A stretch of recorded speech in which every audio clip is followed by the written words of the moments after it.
Sarah, can I tell you about something exciting that I've recently come across and have been a fan of for many years, but now I have something even better about it? Please do. Can you guess what it is? Absolutely not. Okay. I want to tell you today. Okay. So have you ever done the thing where you finished a really sweaty workout in the summer and you're just dripping with sweat and you have to get back in your car and your car already smells a little bit from previous attempts at trying to stay dry? What do we typically do? We try and like shove a towel into the headrest and then it falls down while you're driving, gets you soaking wet. Or you put a seat all the way back and sit at the tippy edge of it just so you don't get your seat all sweaty. Yes, we've all been there. Yes. So actually, a few years ago, about 5-7 years ago, Steve bought me sweatproof seat covers for a gift. And I was annoyed at him at the time. I was like, what kind of gift is this? This is the worst. But actually, it was the most ingenious idea because these covers, like, it's kind of like a child's hooded towel. You put it over the back of the seat, it slides down, it covers the seat, stops the sweat. So then you take it off when you get to the other end and your seat is dry. You would never know. You can obviously have that dry and then put it back in. So I'm excited to tell you that now I have a new one because my old one was just starting to like fade away. He got a cheap one. And I want to tell you about these Dri Seats. So it's going to give you protection for your seats. You can install it in seconds. It's got slip resistance, so it will stay in place. And it fits any car, although if you have a truck, there is a bigger size. But you don't have a truck, do you? You know, it's funny. My husband has a truck, and I literally got yelled at last week for getting his seats all sweaty. So these sound like something I might need to get. Yes. So they're thin, light, they're washable, they don't stain, they're perfect for like post-run, especially in those summer days. So I want to tell the listeners that if you use code R4R, as in the number, R4R20, you are going to get 20% off your first order at dri-seats.com. So you can protect your car seats after your workout, after doing yoga, going to the beach, whatever it might be. And it's just a brilliant idea that I'm so thankful that I've had over these years. And I love that I have this new one that works so well. And so, yeah, I just wanted to tell you about it. So go check it out. R4R20. It sounds like my days of wiping down my seats with baby wipes trying to cover up my mess. Sounds like my days of that might be over. Or also it could help you if you've had one of our accidents we talked about in a previous episode, right? As it is machine washable. All right. Thank you to Dri Seats for supporting us with this episode, and go use that code R4R20 at dri-seats.com.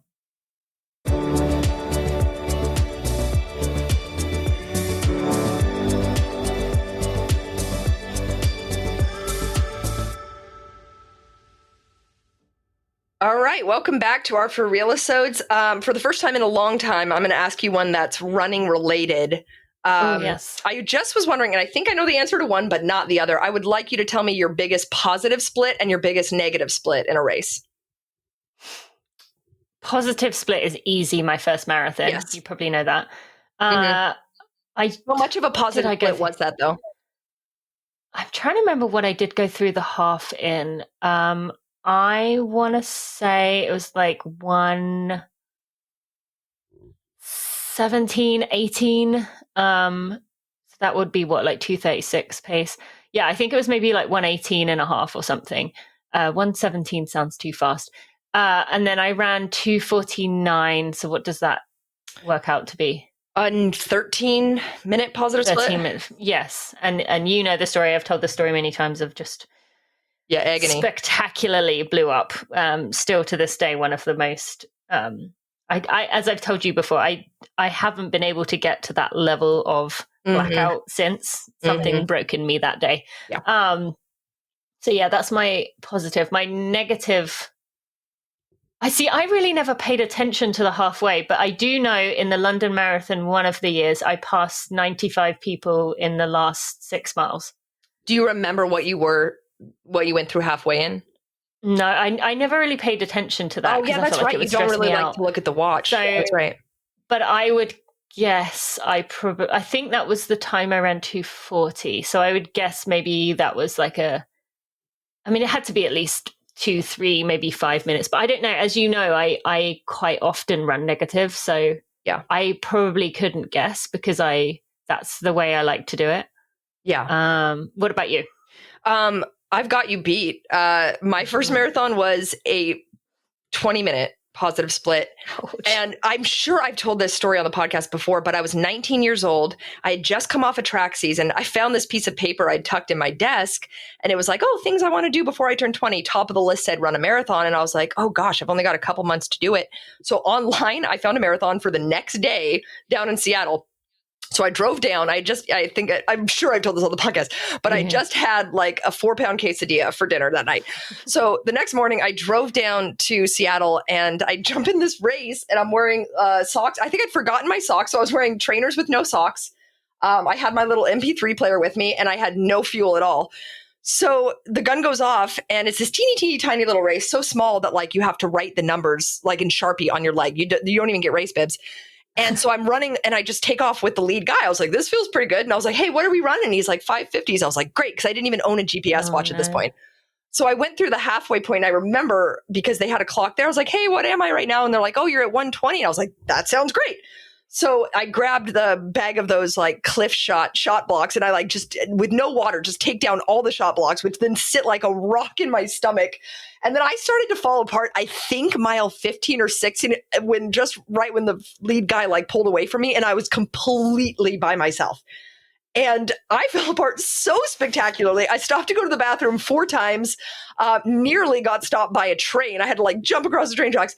And then, so by the time I finished, I was literally like bent at the waist. My stomach was like cramping around these shot blocks and they hadn't even set up a finish line yet. I don't exactly know what time I ran, but on the website, they listed me at 3 hours, 0.00. I think they were just estimating. So if that is correct, then I ran a 20-minute positive split, which honestly, I feel like it was probably more than that. I feel like they were being a bit generous.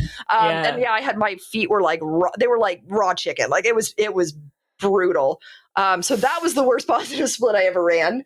But I also don't think I've never negative split a marathon in my life. I've always been positive, just slightly. I think the closest I've come is like 80 seconds. Like I almost always positive split. I very rarely negative split anything, but the one time I can remember negative splitting a race, like in a significant way, effort-wise, was in college when I had a 5K on the track and my coach was like, hey, I want you to be a little bit progressive. And I was like, okay, what does that mean? He's like, don't lead. For at least the first mile, don't lead. So as a result of that, I jump in this race, and I think I'm a junior at this point. So I had the school record. So because the race is mostly my teammates, they all knew this, and they were like, "Sarah's not leading. What's going on?" So they were real hesitant to take the lead. So we ended up going through the mile in something ridiculous. I think it was like 6:15. We were just walking, and so my first mile was a 6:15, and my last mile was a 4:56. So that was the most significant negative split I think of my life. And I remember by the time I hit a mile to go, I was like, let's go. And I ran that mile as hard as I could. And I ended up sub 5 that last mile. So that was the most significant negative split. And I will say that sure felt a heck of a lot better than a 20-minute split. Yes. Yeah. And I mean, that's what keeps me. Sometimes I wonder like how much I'm leaving on the table, but I just know how miserable it feels doing a positive split. And so I just can never quite do it. Well, that I mean, both of those are great stories. And I want to add for listeners, obviously you recognize that Sarah and I both have a lot of talent and many years of hard training in our legs. 6:15 is still fast. I get that. Yeah. Yes. Yeah. But no, my point is that while for us in that point of our lives, that would have felt very slow. I know for many of you, like that is still a time that you would like. Right now, for me, that would be very fast.